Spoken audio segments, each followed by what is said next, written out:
Once upon a time, in the sprawling, sun-drenched kingdom of Persia, there lived a king named Ahasuerus who really knew how to throw a party. We're talking a 180-day-long festival of feasts, music, and questionable dance moves. At the grand finale, the king, feeling extra proud, called for his queen, Vashti, to come and show off her beauty. But Vashti, who was busy with her own party, sent back a message that basically said, "Nah, I'm good." The king's jaw dropped, his advisors gasped, and in a fit of royal pique, Vashti was promptly fired from her job as queen. This royal drama kicked off the biggest reality show in Persian history, Persia's Next Top Queen, with scouts sent to every corner of the kingdom to find a replacement. Enter our hero, a kind and beautiful young woman named Esther, who lived with her cousin, the slightly quirky but very wise Mordecai. When the king's scouts came to town, Mordecai gave Esther a crash course in royal etiquette, which mostly involved not tripping over her own feet and smiling winningly. With a pat on the back and some goofy encouragement, Esther was sent to the palace. Amidst a flurry of hopefuls, Esther's genuine charm and kindness shone brighter than the king's shiniest goblet. King Ahasuerus was instantly smitten. In a whirlwind of confetti and royal proclamations, he placed the crown on her head. Esther was the new queen, but she kept her Jewish heritage a secret, just as Mordecai had advised.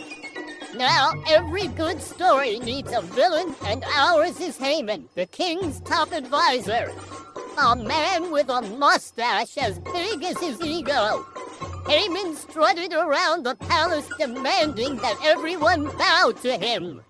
But Mordecai, standing tall at the palace gate, refused. To him, bowing was for God alone. This simple act of defiance sent Haman into a full-blown hissy fit. He stomped his feet. His face turned a comical shade of purple, and he let out an over-the-top villainous laugh that echoed through the halls. He didn't just want to punish Mordecai. In his rage, he convinced the king to sign an edict to destroy all the Jews in the kingdom.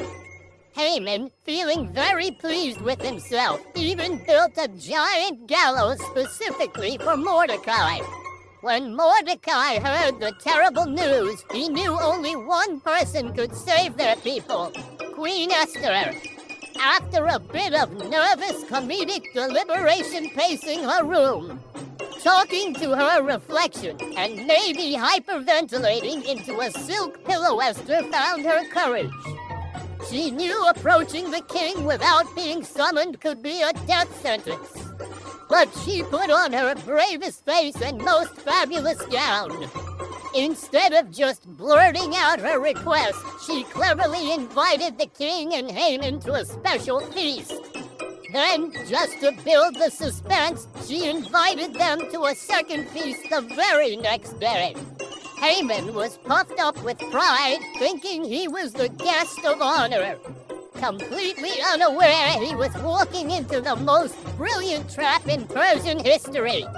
At the second feast, with the king in a great mood, Esther finally made her move. She revealed her identity as a Jew and exposed Haman's wicked plot to annihilate her and her people. The king was furious. In a perfectly timed plot twist, it was revealed that Haman had built a massive gallows to hang Mordecai, the very man who had once saved the king's life. Hang him on it. The king roared. Haman's grand plan backfired in the most hilarious and satisfying way possible. The evil decree was reversed, the Jews were saved, and Mordecai was promoted to the king's right-hand man. The story concludes not with fear, but with a triumphant, joyful celebration, a festival of feasting, giving, and remembering the brave queen who saved her people